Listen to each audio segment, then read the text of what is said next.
listening to Living with ADHD and CPTSD, available on Apple and wherever you get your podcasts.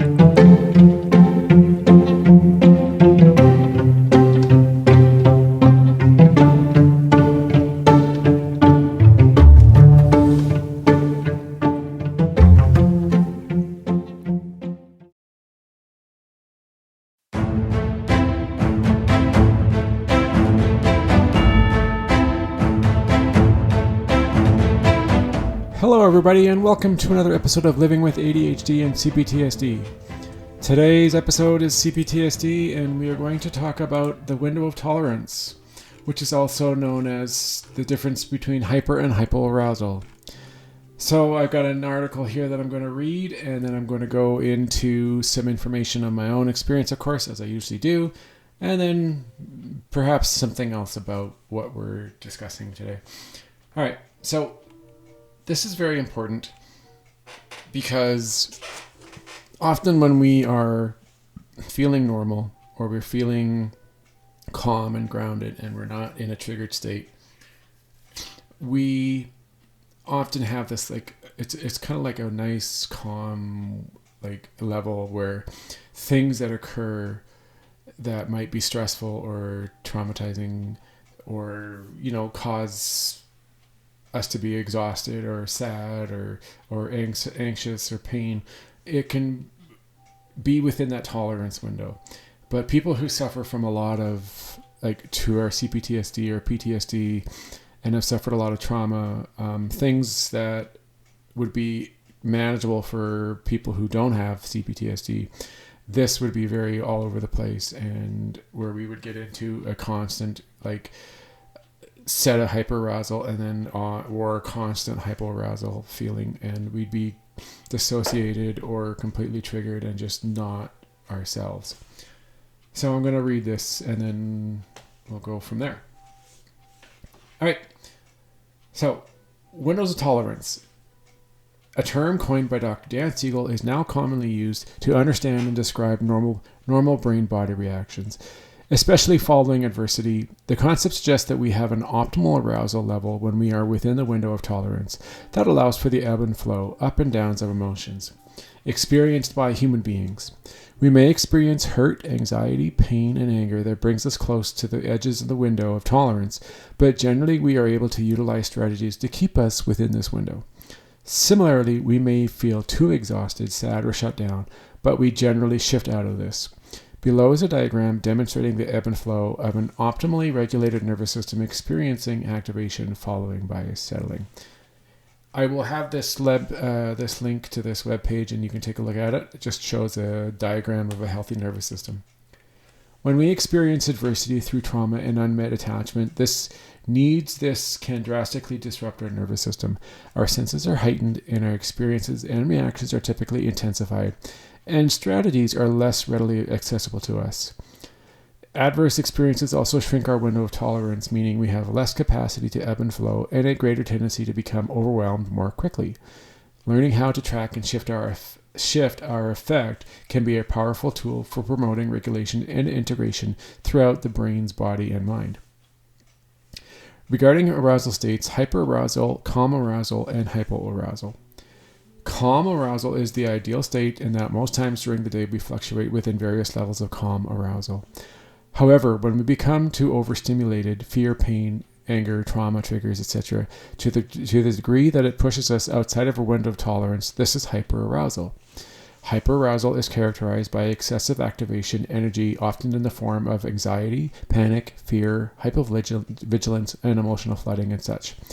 This keeps our system stuck on and impacts our ability to relax, often making it difficult to sleep, eat, and digest food, and optimally managing our emotions. At the most intensified level, this may result in a dissociative rage or hostility.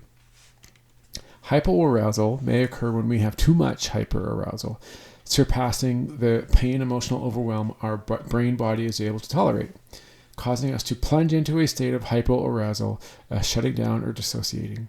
In this state, our system can become stuck on off, characterized by exhaustion, depression, flat effect, numbness, disconnection, dissociation, and such.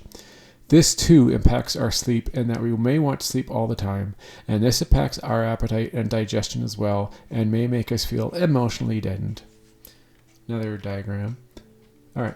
What I observed, however, is that as human beings, we have only have capacity to stay in one state for so long before the brain and body shifts us. For example, we can only tolerate so much pain, anxiety, and fear before the brain and body respond and numb us to this excessive energy. Similarly, people will only stay in a shutdown state, feeling emotionally deadened inside before the brain body shifts us out of this, often by gravitating towards, and often subconsciously, things that make us feel alive. This could mean that what we gravitate towards high-risk behaviors or activities uncharacteristic for us to bring about that sense of excitement, activation, and vitality. Essentially, we are self-preserving as there is some part of the brain or body that is not ready to be dead yet. Many people will share that they don't feel right, are crazy, messed up, and such. They know that they don't feel okay, but without having experienced regulation in infancy and childhood or following unresolved traumatic experiences that remain activated in the brain and body, people may grow up in a manner that they don't know how to self-regulate. Instead, people often attempt to self-regulate and bring themselves into an optimal, calm arousal level any way that they can, without even knowing this is what they are trying to do. For example, someone with excessive fear may gravitate towards a depressant to calm their brain and nervous system, whereas someone feeling emotionally deadened may gravitate towards a stimulant to make them feel alive. Excuse me. Understanding the function of how people are responding and what may be needed to effectively shift this emotional state is critical for finding effective strategies to shift arousal that don't lead to further harm to self or others, or leave the individual with a sense of shame. This can be referred to as a false refuge, in that it provides the illusion that it is helping, but in the end the problem is still there and maybe even bigger, and now we have layered on shame, guilt, a sense of failure, and such. As we have responded in a way that we didn't want to, a true refuge is something we do for ourselves that effectively allows us to shift towards our optimal arousal zone while building competencies and taking care of ourselves in a manner that feels good. Parents, loved ones, and teachers or staff can help by identifying and labeling or making observations based on how children are presenting. It looks like you are feeling overwhelmed. Why don't we take a break? Dan Siegel refers to this as name it to tame it. Naming it allows for a sense of understanding and being seen as well as validation. When we stop to notice with ourselves or others, this can be a powerful grounding tool. Children, youth, and adults should be encouraged to focus mindfully on noticing how they feel, how their body feels, and identifying what they need to feel right again.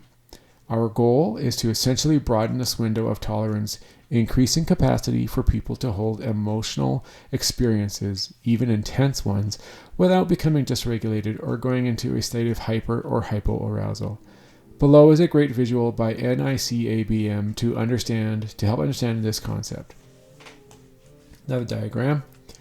When we understand where people are within this window of tolerance, it allows us to target treatment or teach them and their loved ones skills and strategies to effectively promote affect regulation. The function of the behavior is important to understand with compassionate curiosity. For example, for the person who is self-harming, are they self-harming because the pain they feel is so intense that the self-harming behavior is the only thing that provides release? Or are they doing so because they feel so emotionally deadened that they self-harm to feel alive? This can help to effectively target treatment. If we have too much discharging, the excess energy and intense emotions will often help to shift things. Think about it. This is precisely what happens when intense emotions build, then explode out of us through conflict or chaos. There is a release of emotional buildup, but it is messy and harmful for us and those around us. Instead, learning how to effectively release these intense emotions can be helpful. Similarly, if we are feeling shut down, using strategies to optimally stimulate our brain and nervous system in a healthy and empowering manner can shift us out of the state in a way that feels good for us. Okay. The key to figuring out what works and when. At times, some activities may be down, regulating, or grounding, while at times the same activity may be stimulating. Try different things and find what works well for you. Practice strategies when you are calm and on a regular basis. This will build your capacity to access these when you start to become overwhelmed. If introducing activities to a client or loved one, it is important to monitor the effect of the individual you are working with and request feedback from them to notice how they are feeling. Sample activities to decrease arousal may include, diaphragmatic breathing, drinking from a straw, throwing a therapy ball at a blank wall, jumping on a trampoline or mini trampoline, weighted blanket, warm water, shaking or stomping out excess energy, therapy, yoga ball, rolling along back when the child is flying face down on the mat.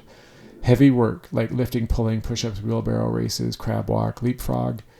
Music, soothing and calming music and sounds, and then comforting food like hot chocolate or something chewy but smooth, such as a Tootsie Roll. And then activities to increase arousal include anything that stimulates the senses, smelling essential oils. Smelling is the fastest way to the thinking brain, where our strategies are. Chewy, crunchy food. Use a sensory shaker or like a ball pit for tactile input. Movement. Jumping on a trampoline. Gently sitting and bouncing on a therapy ball. Rocking chair, a weighted blanket, finger painting, water play with a straw, like blowing through the straw, and dancing and music. Elevated arousal makes it more likely that an individual will be more reactive, startle more readily, and have difficulty concentrating and focusing. Feel unsafe in open and crowded spaces, and constantly be scanning for threat even when there is no threat present. Okay. So, when providing support to others, it is important to recall that trauma is marked by a loss of control. Therefore, the ability to establish control and experience a sense of safety and empowerment is of priority in the face of real or perceived threat. Dan Hughes provides a great visual for this, demonstrating how warm touch, face, voice communicates with our amygdala to promote a sense of safety. I would suggest that this generalizes to all interactions when we are communicating with a soft voice, soft facial expression, gentle posturing, and gentle and welcome touch. This promotes a sense of safety and provides a calm, attuned presence. And you can increase empowerment and safety as follows. Respond in a right brain sensory rather than left brain level. Adjust the tone, volume, cadence of your voice, proximity, body posturing, and breathing to a level that will present as calm, helping to co-regulate the individual you are interacting with. Validate their emotions and offer to help them regulate. It looks like you are feeling angry. Would it be helpful if we, and then insert your strategy. Allow for choice and control. When in an activated state that is readily perceived and in fact assume, this is why reactions are so often exaggerated. To reduce their arousal level, provide opportunity for them to do what they perceive as necessary to return to calm, like going for a walk or throwing a ball. Do not engage in behavioral and cause and effect approaches. If you do this, then these are higher function left brain responses and not something they are capable in the moment. Rather, this is likely to result in increased escalation. In a summary, learning how to shift your arousal level, the arousal level of your loved ones or those you work with, can be a powerful tool for promoting integration and building competencies. It can also lead to feeling more comfortable in one's own body and more confident in the ability to manage emotions and maintain relationships. So there we go. That's that article. Very interesting. I often have that problem, you could say. I'm often in a state of hyperarousal. That's like hypervigilance, where you seem to be always on edge. You're easily like startled, like you need to calm down. Like you're in a fight response, and you're feeling all like anxiety, you're feeling overwhelmed, and you have chaotic responses or outbursts.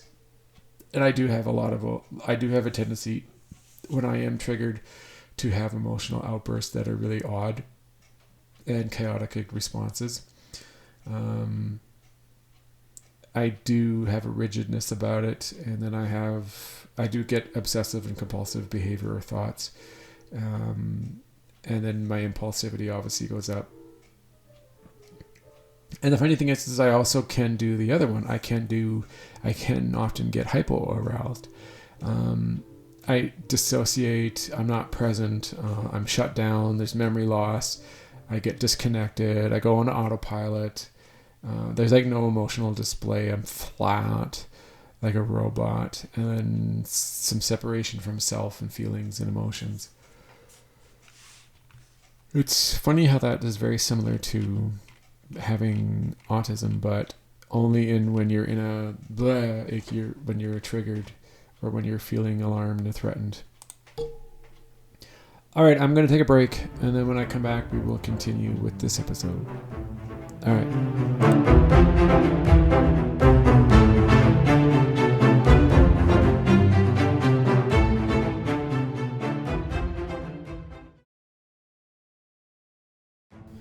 Here is something that I have found that I think will be of help.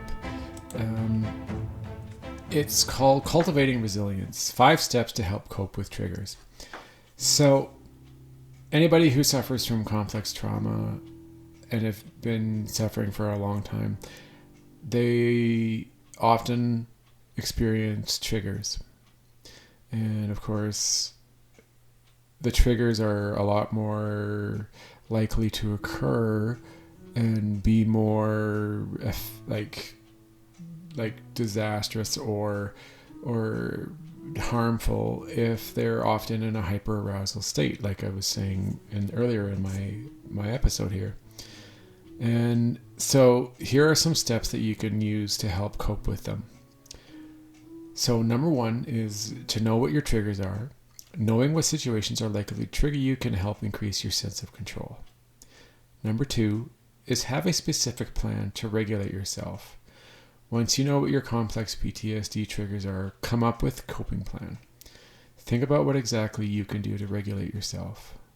3, tell your loved ones.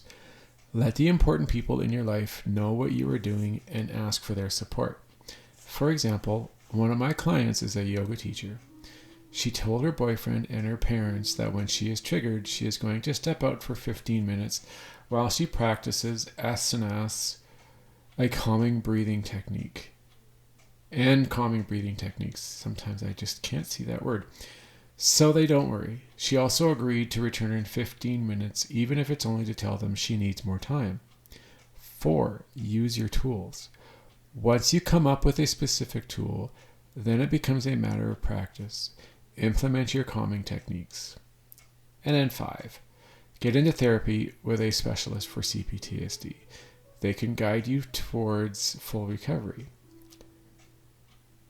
Remember, if you have complex PTSD, traditional forms of therapy are likely to be inadequate.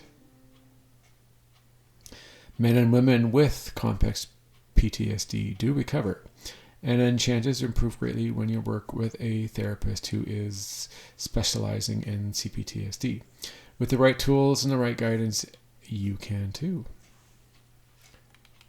All right, so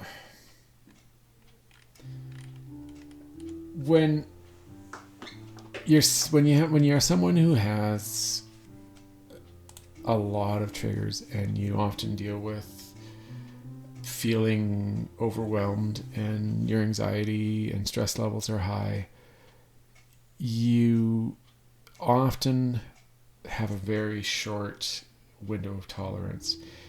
And when you do get triggered or you are feeling stressed, even if it's like a minor one, it can definitely be, it doesn't have to be a major trigger either. You will feel all over the place. If it's pretty severe and you feel trapped or you feel like you aren't safe around anybody or anywhere you happen to be, your behavior can often become erratic and very unpredictable, especially if you are have very severe CPTSD, because you can be quick to temper, like to break up or not break up, like break out in a temperament, and you can. There are potential for some people who have CPTSD to be aggressive, violent, extremely angry. It's to the point where you just are. You're nothing like yourself. You have all these symptoms and these signs of it. And if you haven't been really doing any therapy in the past to help deal with it and get through the processes and learn about why it's affecting you and, learning of your parts, then you're going to have a very difficult time getting anywhere. And you're often going to cause a lot of further issues and complications, especially if somebody who you love is around and has a hard time dealing with the triggers, because they can offer their assistance and try to give you whatever it is you need. Like if you need space, if you need some time, if you need to be held, if you just need to listen to them while they rant, maybe they need to turn the music on inside the house nice and loud and kind of drown it out. A lot of times, though, that is what is known as dissociating, or another way of putting it is zoning out. It becomes so overwhelming and so intense that you just don't want to deal with it, or you don't feel capable of experiencing and handling the trigger.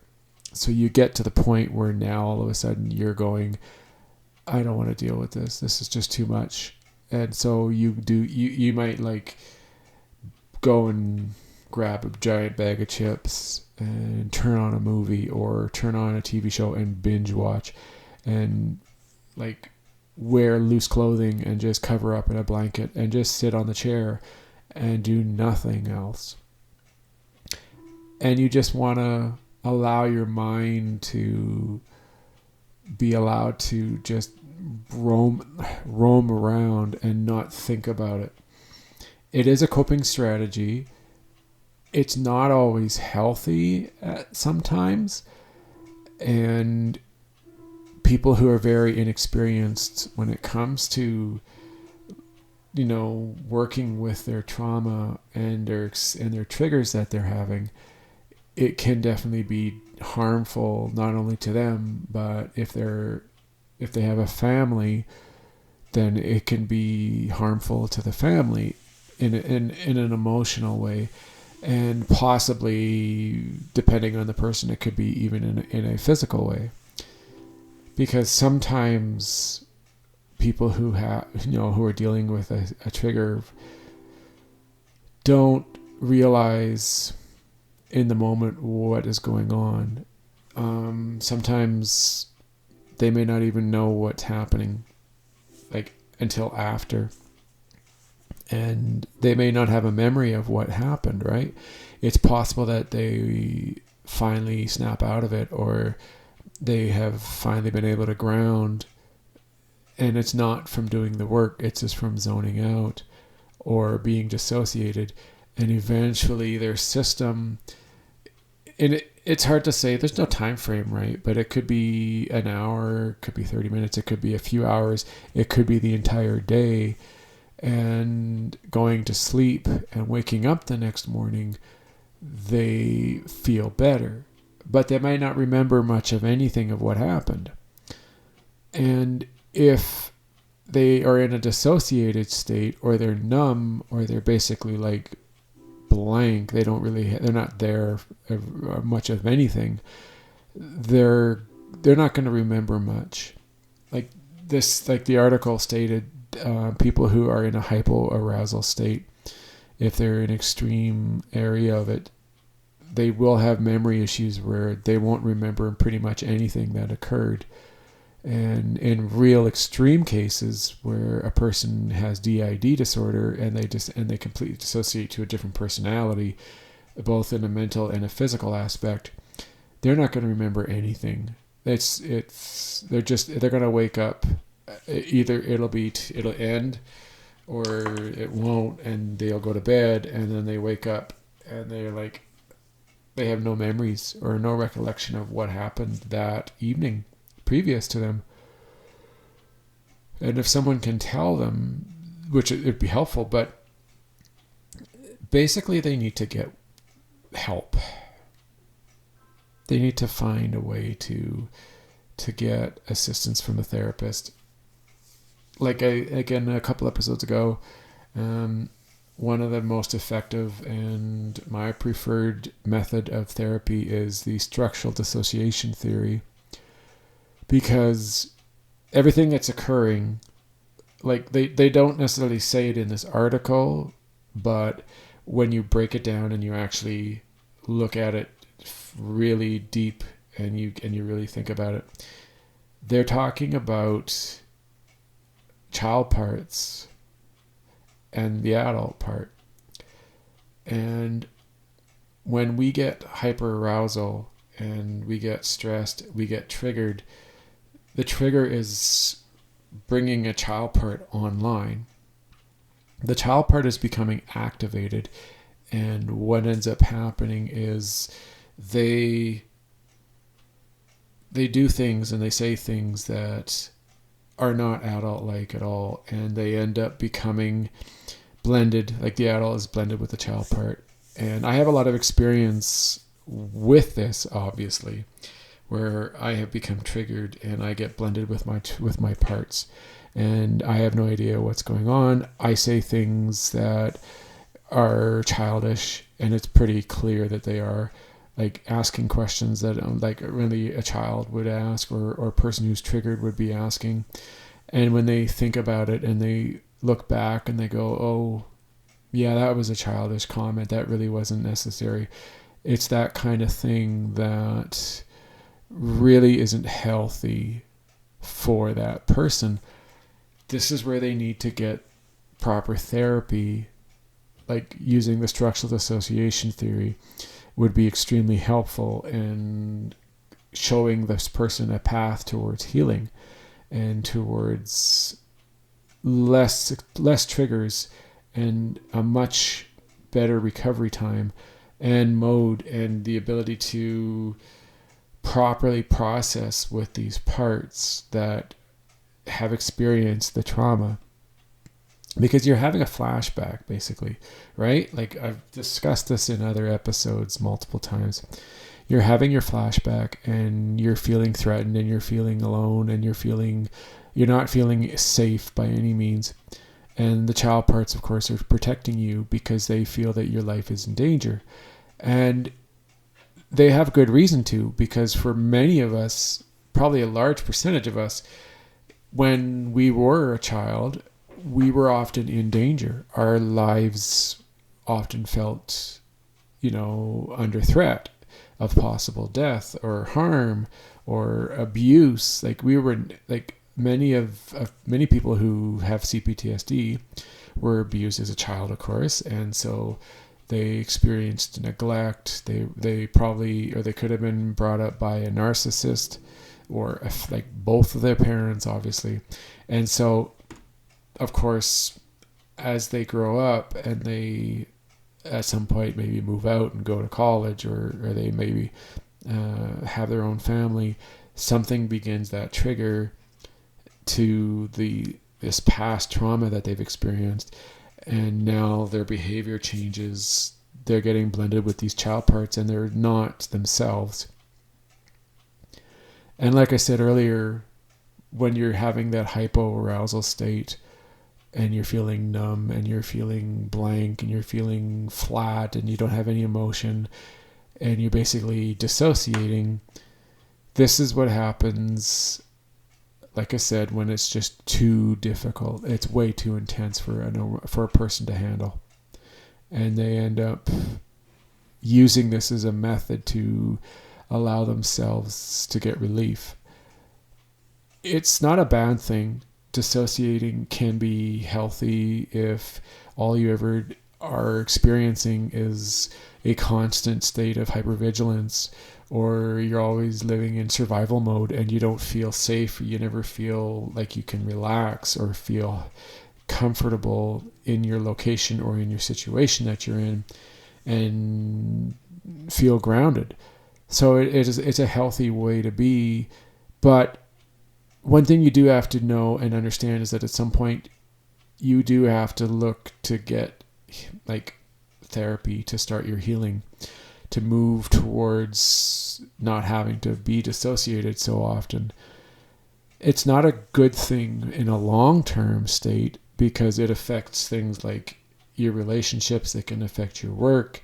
It can affect family. It's very dangerous in a long-term plan.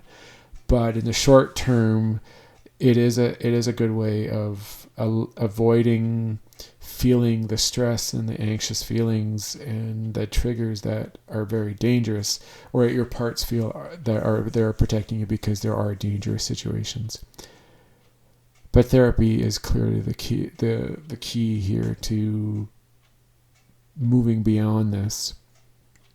A lot of work and a lot of therapy can go a long way if you find the right therapist, like it said in the article. So yeah, the window of tolerance is different for everybody, of course, as we are aware of. And a healthy person with a healthy level of stress and anxiety will be able to come out of this on a regular basis, face that fear, face that stress, and then recover and move on. Whereas someone who's faced triggers and trauma as a child repetitively, it's going to be very difficult to be able to manage the stress and not get triggered and end up having childlike reactions or harmful and dangerous reactions that could be very unpleasant and very inappropriate. Okay, well that's it for today's episode. It's a bit of a shorter one compared to some of the ones that we've done or that I have done lately, but it's a pretty straightforward concept here for this episode.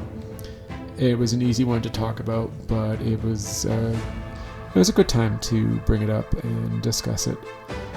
If you have any questions, you can ask me. You can go to my Twitter account. It's at ADHD and CPTSD. You can go to my website, www.livingwithadhdandcptsd.ca, and you can contact me there. And I would be more than happy to talk, and we can go and discuss whatever you feel like when it comes to CPTSD. I would love it if you guys would donate to my cause to help me maintain my podcast, as I do pay for the software that I use to create these. So if you really enjoy these podcasts and they are helpful for you or for somebody that you know, go to ko-fi.com, ko-fi.com, and look for Living with ADHD and CPTSD. And you can donate a monthly amount or a one-time amount. And I would greatly appreciate either of them. Alright, that's it. Come back next week for more episodes and have a great weekend. Bye, everyone.